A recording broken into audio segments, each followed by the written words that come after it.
Hello friends, Kottayam ജില്ലയിലെ എരുമേലിക്കടുത്തുള്ള അഞ്ചുകുഴി എന്ന മനോഹരമായ പ്രദേശം. ഇവിടെയാണ് ഐതിഹ്യങ്ങളും പ്രകൃതി ഭംഗിയും ഒരുപോലെ ഒത്തുചേരുന്ന അഞ്ചുകുഴി പഞ്ചതീർത്ഥ പരാശക്തി ദേവസ്ഥാനം സ്ഥിതി ചെയ്യുന്നത്. അധികം ആളുകളിലേക്ക് ഇനിയും എത്തിച്ചേർന്നിട്ടില്ലാത്ത ഈ അപൂർവ പുണ്യഭൂമിയിലേക്ക് ഞങ്ങൾ നടത്തിയ ചെറിയൊരു യാത്രാ വ്ളോഗാണിത്. ഇങ്ങോട്ട് വരാനുള്ള കൃത്യമായ ഗൂഗിൾ മാപ്പ് ലിങ്കും ബാക്കി ഡീറ്റെയിൽസും ഡിസ്ക്രിപ്ഷനിൽ നൽകിയിട്ടുണ്ട്. ഇതിലെ ഐതിഹ്യം വസ്തുതകളും പറയുകയാണെങ്കിൽ വനവാസക്കാലത്ത് പഞ്ചപാണ്ഡവന്മാർ വന്ന് താമസിച്ച ഇടമാണെന്നാണ് വിശ്വാസം. അവർക്ക് കുളിക്കുവാനായി പാറയിൽ തീർത്ത 5 കുഴികളാണ് ഇവിടുത്തെ ഏറ്റവും വലിയ ആകർഷണം. അതുകൊണ്ട് തന്നെയാണ് ഈ പ്രദേശത്തിന് പഞ്ചവനം എന്നും പേര് വന്നത്. എത്ര കടുത്ത വേനലിലും ഈ 5 കുഴികളിലെ പവിത്രമായ തീർത്ഥജലം വറ്റിപ്പോകാറില്ല എന്നാണ് ഈ സ്ഥലത്തിൻ്റെ ഏറ്റവും വലിയ സവിശേഷത.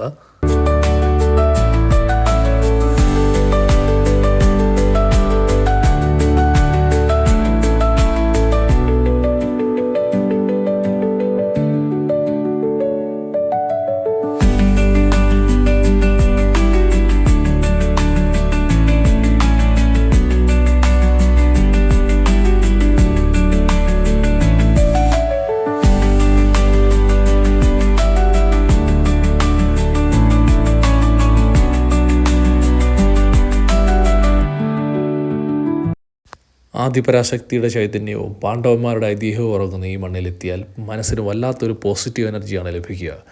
തിരക്കുകളിൽ നിന്നൊക്കെ മാറി പ്രകൃതിയോട് ചേർന്ന് സമാധാനത്തോടെ പ്രാർത്ഥിക്കാൻ പറ്റിയൊരു മനോഹരമായ ഇടമാണിത്. നിങ്ങൾ എരുമേലി റൂട്ടിൽ യാത്ര ചെയ്യുന്നവരാണെങ്കിൽ തീർച്ചയായും സ്ഥലം വന്നൊന്ന് കാണണം. ഈ ഇൻഫർമേഷൻ മറ്റുള്ളവരിലേക്ക് കൂടി എത്തിക്കാൻ വേണ്ടി മാക്സിമം വീഡിയോസ് എല്ലാവർക്കും ഒന്ന് ഷെയർ ചെയ്യുക. ഇതുപോലുള്ള കൂടുതൽ വ്ളോഗുകൾക്കായി ചാനൽ ഇപ്പോൾ തന്നെ സബ്സ്ക്രൈബ് ചെയ്യുക മറക്കരുത്. അപ്പോൾ അടുത്ത നല്ലൊരു വീഡിയോയുമായി ഇനിയും കാണാം. Bye bye.